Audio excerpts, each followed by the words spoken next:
Hey there, everybody. Welcome to our Big Brother 23 live feed spoilers. This is day 8 of the game. We are officially in the second week of this craziness now. Yeah, we are.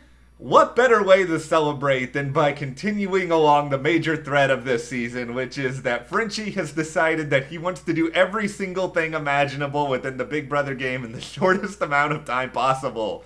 The thing about Frenchie that I am the most curious about at this point is where his actual loyalty lies. Like, there's some weird stuff that he's doing when it comes to his alliances, and we will get into that. Yeah, we've got so much to say about him. We'll talk a little bit about Travis as well, because finally Travis seems to have like some modicum of an idea. But hit that subscribe button, because you know what? We're here talking about Big Brother 23 all season long, live feed scoop. We are going to make sense of all of this for you guys. Also, American Horror Stories is starting tonight, which is sort of like this spin-off, like Black Mirror almost kind of feeling of the actual series American Horror Story. We're really big fans of American Horror Story in general, so we are going to be covering that. It's normally going to be up on Wednesday nights, our reviews, but for just tonight, this episode, we're going to have it up tomorrow. So if you're watching, we're watching. Yeah, and you really should be watching. There's nothing better than freaking out while watching a television show, right? Yeah, even the promos have had, like, callbacks to Murder House. And if anyone out there has been watching this since the beginning, then you know what I'm talking about. So I think it's going to be good. Can we subtitle Big Brother 23 Butcher House? Okay, I'll see myself out now. No, that's pretty good. Okay, all right, yay, good puns. Let's talk Frenchie, everyone. All right, so here we are. We talked about the French kisses. Yeah. Yeah, no, so we talked about that yesterday where he started an alliance with some of the women in the house where he's the only guy and he's called them the French kisses. So there's that. So he has exposed this alliance already to Alyssa, telling her that the women in this alliance approached him and that it wasn't his idea, where he has really been the spearhead of a lot of alliances in this house. This is comically bad, and this is the thing, is that going into this season, I wanted to be excited about Frenchie as a Big Brother house guest, because he's a huge fan of the show. He's a live feeder. He watches us, but you know what? We're always going to be honest, and if someone is playing terribly, it doesn't matter if they watch us or not. Yeah, I mean, like I said at the beginning of this video, the thing that I'm really just getting confused by watching Frenchie's game is really where his loyalty truly lies. Like, who really is the person he wants to work with? Because it doesn't feel like it's anybody. It's not anybody, but it's everybody. But it's not, I don't know. It's very confusing. I'm just not enjoying his game. I'm sorry. Okay, this is to me, this is one of the most important rules of Big Brother, is that you can't act like you're smarter than everyone else. Like, you have to at least put off airs that you're just another player in the game. You're having fun. You're not trying to mastermind everybody. Like, even Dan Giesling. This is, in my opinion, what got Dan in trouble in season 14 with the funeral and all that other stuff. As much fun as it was, it made people feel like Dan was just using them. Yes. And that Dan was smarter than them. Yes, and nobody wants to go on this show and feel stupid or feel like they got used or feel like a clown at the end of it. No one wants to look like an idiot on the show. And while Dan's funeral, was like this big moment, it was, memorable moment, stuff like that really ended up hurting his game. And this is what's happening now with Frenchie as well. And I'm not comparing Frenchie to Dan in any way, except with this, that it's sort of, he's making it so that other people are going to end up feeling like they got played, like they're idiots, like they're getting clowned. Because the other thing Frenchie wants to do with the French kisses, oh my God, it hurts me every time I have to say this, okay, is that he wants to get the group together and then have Brent listen in and expose it so that Brent can hear who the women's targets are. And for Frenchie, who came into this game saying, I'm going to be an ally to the women in this game. I'm not here to, get all the women exposed and kicked out, whatever. Like, it's day 8. And now he's created an alliance with the women who have already gone and also talked about this alliance. So I'm not going to pretend like they're all loyal to the French kisses, because they're not either. Yeah. But just the same, I mean, what exactly is he getting out of this? Because it seems like even though he's sort of aligned with Brent, I mean, it also feels like Brent is not his ride or die either. I don't get the sense that Frenchie even knows per se who is one. I think he just feels like they're all sort of just like interchangeable parts. Yeah, this is the part that I was hoping we were going to actually get from Frenchie, and we haven't. And because he's like such a Big Brother super fan, the thing I was hoping to get is that if he played like this, that he would at least take one moment to talk to us, the live feeders. Just turn to the camera and be like, I'm actually aligned with so-and-so, but pretend like I'm whispering. Yeah. I'm actually aligned with so-and-so. So that at the very least he's being honest with us. Yeah. I would like him to be honest with us. I would like to know where his head is at.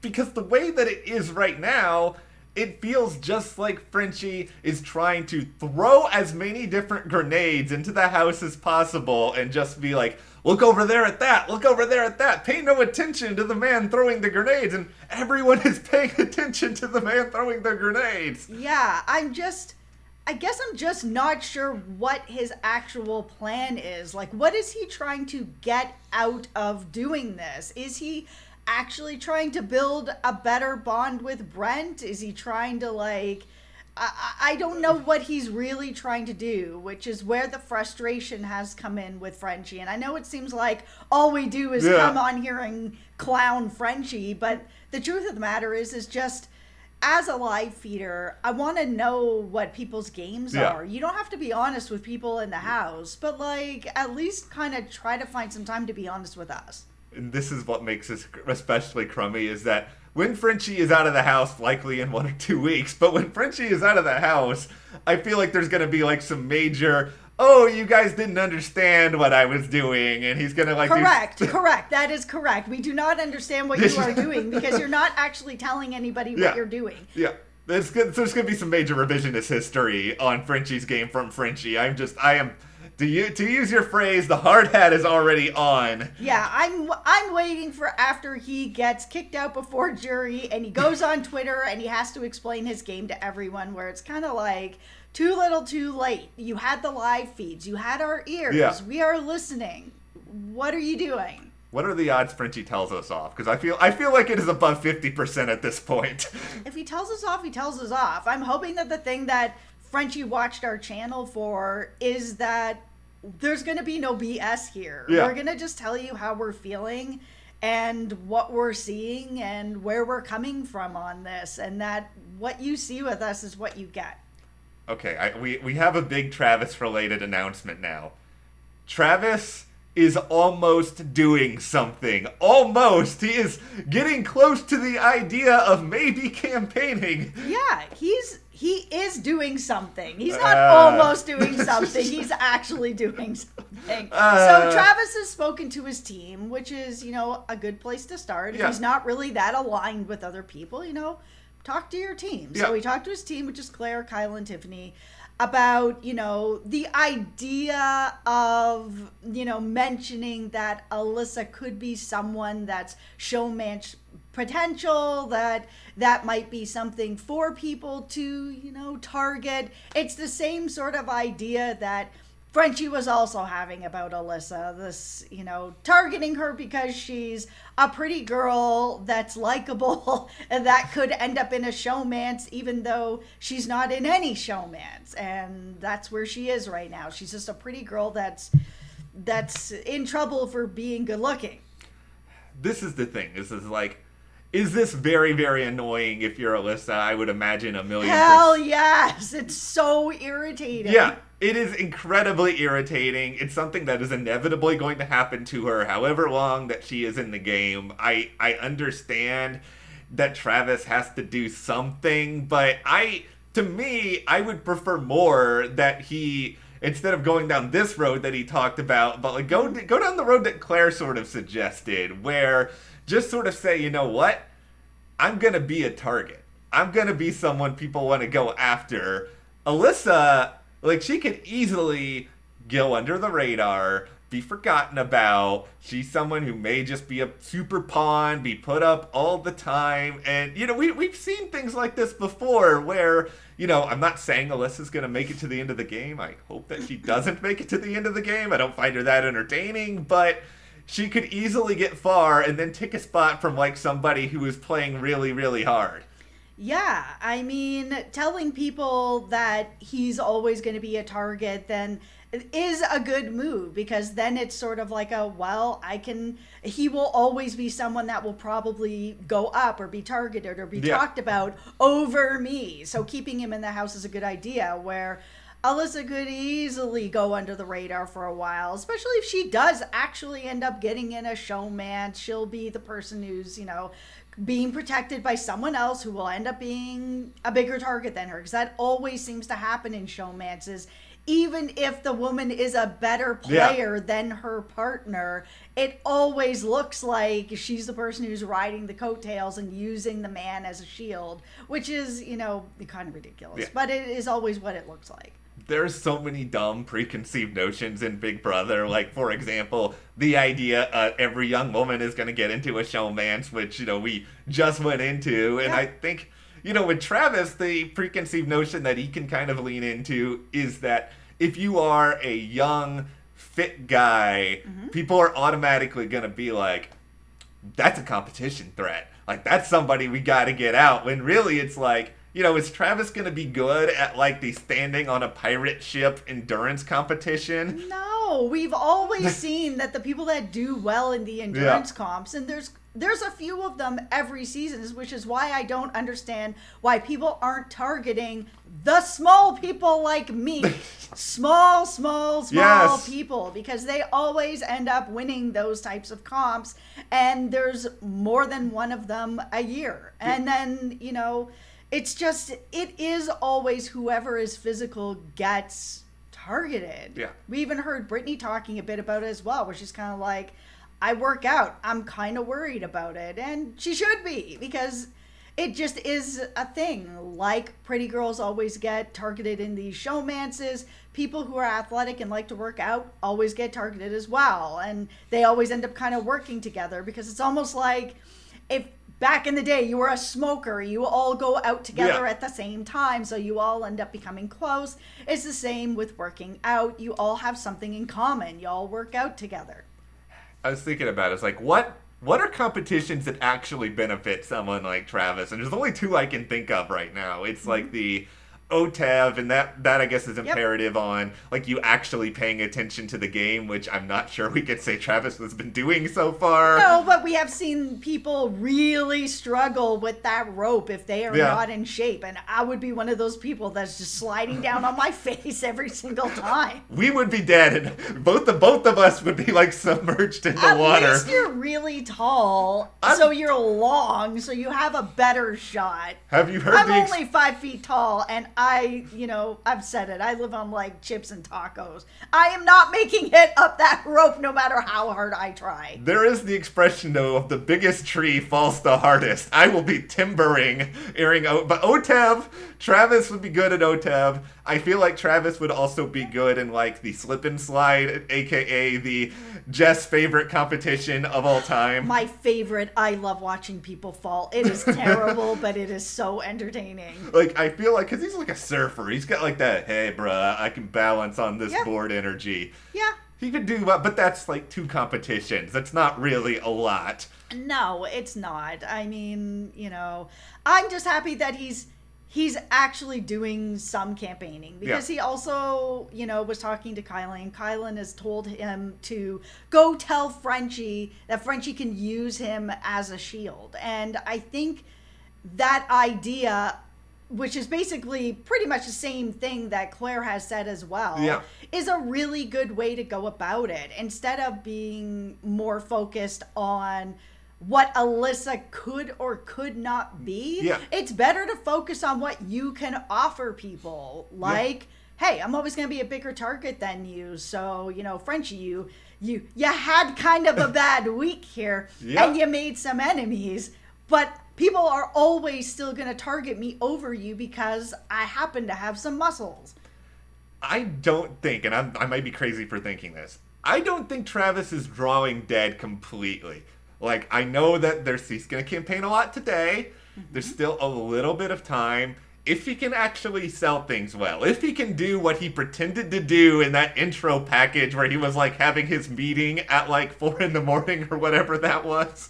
Yeah. Thanks, Joe. I'll see you next time. Boop. I'm like, wow, what a meeting, dude. Yeah. If you can have those business meetings with your other cast members, I don't know. I mean, it's not impossible Travis pulls something off. Yeah, I mean, it's not impossible. Like, as of right now, if I had to take a guess, he's probably going. But I mean, it also depends on maybe even like his team, because he was talking to his team. His team was giving him advice. Yeah. Maybe there is a way to keep him around and work it out. If Alyssa's not really doing much of anything, which is kind of what's happening, and Travis does do something, things can change. Yeah, like, his team has incentive to keep him. Like, if he wins HOH, that's great. And, like, that's just a few votes. He only needs, like, a little bit of a handful more if he can pull something off here. Yeah, I mean, that team is really stacked. Claire's already won. Kylan's really fit. Tiffany's really smart. Travis is really fit. I mean, this is a really good team. So the last major thing we have to talk about here, it's everybody. I know everybody loves all the alliances in Big Brother 23. Okay. It's time we all become Jaime Lannister and talk about the Kingslayers. I like this name. Okay, yeah. Here's the problem: is HBO gonna come and wreck this alliance name? No, don't you dare, HBO. Yeah, just like some people believe that Game of Thrones wrecked itself near the end. I'm not one of those people. I'm a defender of the end of Game of Thrones, sort of, not completely. I don't hate it as much as some. Oh my God! I don't love it, but I don't. Some people act like it's the worst thing that's ever created. It's like, it's not as bad as Dexter. People who think it's that bad. No, it's not as bad as Dexter or How I Met Your Mother or anything like that. But it's not great. No, it it's had some not great. problems. Yeah, it's not, but it's just like, I don't know, it gets blown out in some crazy ways. But anyway, we have an alliance called the Kingslayers. Yes. It consists of Azah, Tiffany, Claire, Brittany. So another women's alliance that is in the game. We already have the jackpots. Yeah, and it also makes some sense because it seems that Brittany and Azah are becoming a lot closer. They had a really personal conversation last night, and, they're growing closer together. Yeah, there's some sense that goes into a lot of this different stuff. I like that there's people from different teams in them. I also still continue to really like Claire. I think that she has some women's alliances, and we know the history on some of these. Yeah, and it does also feel like some of the women really do want to work together. Yeah. Like, Brittany is, like, sort of feeling like Azah's her number one, which is, also good for Azah because she's been laying really low, and she's been chatting with people and stuff like that, and she hasn't had to make any really big moves. But I think that the first week you really do need to start securing some of your number ones and number twos. Yeah, you need to figure things out. You need to get some people around you who you think you can trust, and at least these aren't alliances that are sort of put together willy-nilly and like, we have to have a women's alliance sort of thing, because I don't feel like these people are particularly like super reckless. No, I don't. I think that it's a pretty stacked deck. Okay, well, hopefully we have some campaigning today. Hopefully things are exciting. Yeah. We didn't have enough going on, like, strategy-wise yesterday, so let's turn it up. Okay, oh God, I just said turn it up. Is Flowrider gonna start playing again? Oh my God, you can see yourself out again. Somebody come get your uncle. Okay, I did not even mean to conjure up Flowrider there, but okay, well, that is all in the past. We will focus on the present. Yes. Thank you for being here with us. It's been an interesting season so far, and I know we've seen in the comments, some people are really liking it, some people are getting really frustrated with it. It's been sort of a mixed bag with this season so far, but we're glad that you're sticking with us, because we're sticking with you till the wheels fall off. That's right. So hit that subscribe button if you want to stay with us as we try to keep the wheels on. Help keep our wheels on in our clown car with 2 steering wheels. All right, well, we will veer ourselves out of here, and we will see you guys here next time.